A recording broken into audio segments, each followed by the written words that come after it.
ఈ మధ్య కాలంలో నేను విన్నాను, ఈ మధ్య కాలంలోనే కదా ఎప్పటినుంచో చెప్పబడుతున్నటువంటి జుగుప్సాకరమైన మాటలు ఏంటంటే యేసుక్రీస్తు ప్రభు వారి గురించి కానివ్వండి, బైబిల్ గురించి కానివ్వండి, మరియ గురించి కానివ్వండి, ఏదో పెద్ద అద్భుతమైన ప్రశ్నలాగా, ఆ ప్రశ్నకు ఎవడూ సమాధానం చెప్పలేనంత దిట్టమైన ప్రశ్నలాగా అడుగుతున్నటువంటి ఒక ప్రశ్న ఏంటంటే, మీ యేసు ప్రభు 12 ఏళ్ల వయసులో బైబిల్లో కనబడతాడు, 30 ఏళ్ల వయసులో బైబిల్లో కనబడతాడు, మధ్యలో ఏమయ్యాడో మీ బైబిల్ చెప్పలేదు, అది మేం చెప్తాం.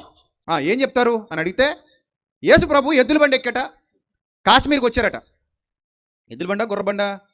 లేదు లేదు, ఎద్దుల బండే. ఓహో, ఎద్దుల బండేనా? ఎర్ర ఎద్దులా, నల్ల ఎద్దులా, తెల్ల ఎద్దులా? ఏవో ఎద్దులు, 2 ఎద్దులు. ఆ ఎద్దుల బండి ఎక్కేసట ఇజ్రాయెల్ నుంచి ఎక్కడికి వచ్చారట 12 ఏళ్ల వయసులో? డైరెక్ట్ కాశ్మీర్కి వచ్చారట.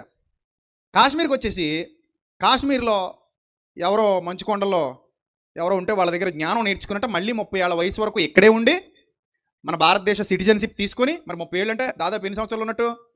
18 ఏళ్ళు ఉన్నట్టు ఇక్కడ. 12 to 30 ఎంత? 18. అంటే యేసుప్రభు భారతీయుడని ఒప్పుకుంటున్నారన్నమాట వాళ్ళు. యేసుప్రభు కూడా మరి భారతీయుడే. ఆ రకంగా సిటిజన్షిప్ ఎప్పుడు వస్తుందండి? ఎన్ని సంవత్సరాలకు వస్తుంది? ఇప్పుడున్న రాజ్యాంగం ప్రకారం దాదాపు ఒక 8 సంవత్సరాల పైచిలుకు. అమెరికా లాంటి దేశాల్లో గ్రీన్ కార్డ్ ఇవ్వాలన్నా కూడా ఒక లెక్క ఉంది. అంటే కొన్ని సంవత్సరాల పాటు ఒక దేశంలో స్థిర నివాసం ఏర్పాటు చేసుకుంటే వాళ్ళకి ఏమొస్తుంది అనమాట? ఆ దేశ పౌరుషత్వం వస్తుంది అనమాట. ఇప్పుడు యేసుప్రభు వారు 12 ఏట వచ్చేసారంటే, చిన్న పిల్లాడిగా ఉన్నప్పుడు వచ్చేసారట. 30 ఏళ్ల వయసు వరకు ఇండియాలో ఉన్నారట, అప్పుడు వెళ్ళారట. అంటే అప్పుడు ఆయన ఇండియన్నే కదా. మరి అలాగైతే మన దేశానికి చాలా ప్రాంతాల నుండి వలస వచ్చేసి ఇక్కడ ఆధార్ కార్డులు తీసుకున్న వాళ్ళు, ఇక్కడ బతుకుతున్న వాళ్ళు చాలామంది ఉన్నారు. కానీ ఇది అబద్ధం. ఆయన ఎప్పుడూ భారతదేశానికి రాలేదు. ఆయన ఎప్పుడు రాలేదు భారతదేశానికి. కానీ వీళ్ళు చెప్తారు 12 ఏట వచ్చేసాడండి, మీ బైబిల్లో లేదు కాబట్టి మేము గిట్టిస్తున్నాం అన్నట్టు.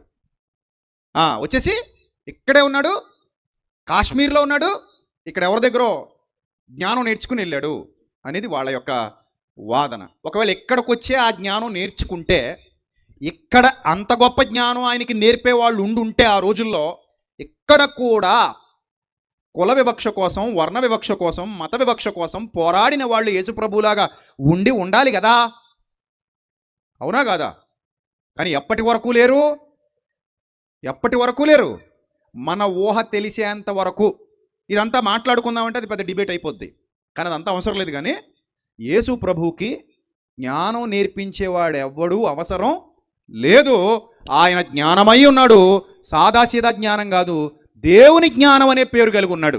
దేవుని నామానికి మహిమ కలుగును గాక.